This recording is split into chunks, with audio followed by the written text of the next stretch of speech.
কইলাম বাড়িতে এসে খাইতে গেলে আবার কামের দেরি হইব, সন্ধ্যা হয়ে যাবো কাম করতে করতে। আচ্ছা ঠিক আছে, আমি নিয়ে আসুমনি, চিন্তা করো না। দেরি করো না কইলাম। আর আমি কিন্তু দুপুরবেলা তাড়াতাড়ি চলে আসবো, রান্না বান্নাটা ঠিকঠাক মতো কইরা রাখো। ঠিক আছে চলো।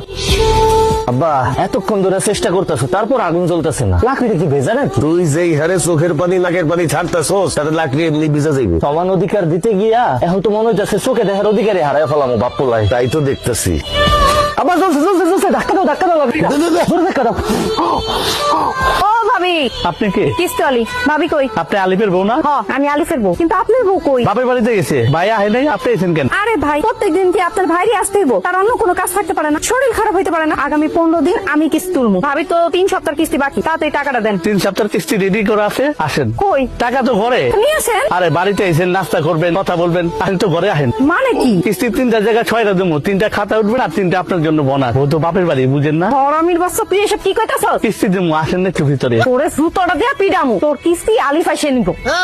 6 কিস্তি এক লগে দিতাম কিন্তু। কিরে রান্নার খবর কি? রান্না হইছে? ভাত হইছে? সব ভাত তো হইছে, তবে ছোট্ট একটা সমস্যা হয়ে গেছে। সমস্যা কি? হইছে করছোস নাকি? তুই সব ভাত ফেলাই দিছোস। এখন আমি তোর মাল লেগে কেমনে ভাত নিয়ে যাবো? তাহলে তো দুপুরের মধ্যে খাবার নিয়ে যেতে কইছে। এ আব্বা, আমি তোমার একমাত্র পোলা, ভাতের মার গালতে কি আমার হাতটা পুড়ে গেছে, সেটা নিয়ে তোমার কোনো চিন্তা নাই। তুমি আসো, মাল লেগে কেমনে ভাত লয়ে যাবে সেই চিন্তা লইয়া। তোর মার ভাত যদি আমি সময় মতো না নিয়ে যাই, তুই জানোস আমার খবর করে দিব বউয়ের শাসন কি জিনিস, বউয়ের যন্ত্রণা কি জিনিস, তুই কি বুঝবি? এমন করে কইতাছো মনে হইতাছে তোমার একারই বউ আছে, আমার বউ নাই। আমি তারে কেমনে খাবার দিব সেটা কও, এটা বুদ্ধি দাও। এক কাম কর, উঠা মাটির থেকে সব ভাত উঠে ধুয়ে ফেলা, এই ভাতে ওকে খাওয়াবো, আমরা পরে রান্না করে খাবো। ঠিক আছে। তরকারি অবস্থা কি তোর? দেই তরকারি রান্না শেষের পথে, লবণটা দেখো তো। দেই লবণ হয়েছে।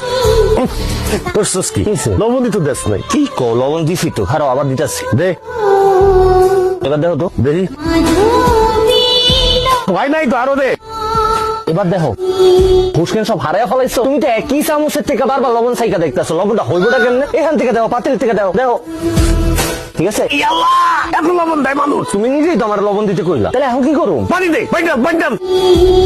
কি করলি তুই? তুই কি এই তরকারির মধ্যে গোসল করবি? এত পানি দেয় কেউ? কি কো আব্বা, তুমিই তো আমার পানি ঢালতে কইলা। তোর মার সামনে তো আমি মুখ দেখাইতে পারুম না, লজ্জায়। খালি মার কথা লয়ে আইছো, আমি আমার বউয়ের সামনে কেমনে মুখ দেখামু? মারে আমি বুঝাই রাখবো, তুমি চিন্তা করো না। কি আর করবি? এগুলাই দিয়া দে, এগুলা লয়ে যাই। আল্লাহ জানে আজকে কি কবলে আছে। এটাই লয়ে যাও, যা আছে কপালে। হে বলা বেগম, আসো খাইয়া দাও, আসো আসো। এ বিকাল বাজে 4টা, তুমি এত করে খাও না? একটু দেরি হয়ে গেল, কি করুম কও? খাও।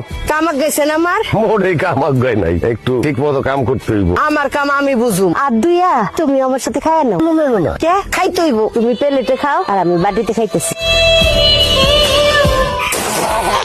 প্রথম রান্না করছি তো, এর লিগে একটু বড় সুস্বাদু হয়েছে, দারুণ খাবার হয়েছে। তুমি আমার স্বামী খাও। এ খাও কইলাম, মুখে দাও। আমি বৈশা দেখি। হ্যাঁ, সুন্দর করে আমার স্বামী ভাত খাও। পেট ভরা। খাও। বাহ, তোমার তো অনেক বড় সড় আয়োজন কইরা পুরস্কার দেওয়া উচিত। আমি পুরস্কার পাবো কেন? সেরা রাঁধুনি পুরস্কার। তোমার হাতের রান্না এত চমৎকার হয়েছে, মনে হয়েছে ঢাকা সোনারগাঁর হোটেলের খাবার খাইছি। রান্নাটা খারাপ হয়েছে দেখে আমার এমনি করে খোসা না দিলেও পারতাম। মনে হইতাছে তুমি একেবারে কাজ কাম করে আজকে উদ্ধার করে ফেলাইছো। তুমি যে কিস্তি উড়াইতে গেছো, কয়জনের কিস্তি উড়াইছো? মাত্র 3 জনের কিস্তি লিয়ে বাড়িতে আইছো। প্রথম বুঝতে সবার একটু সময় লাগে। ওইটাই আমারও আজকে প্রথম দিনই আছিল, ওই কারণে রান্নাটা একটু খারাপ হয়েছে।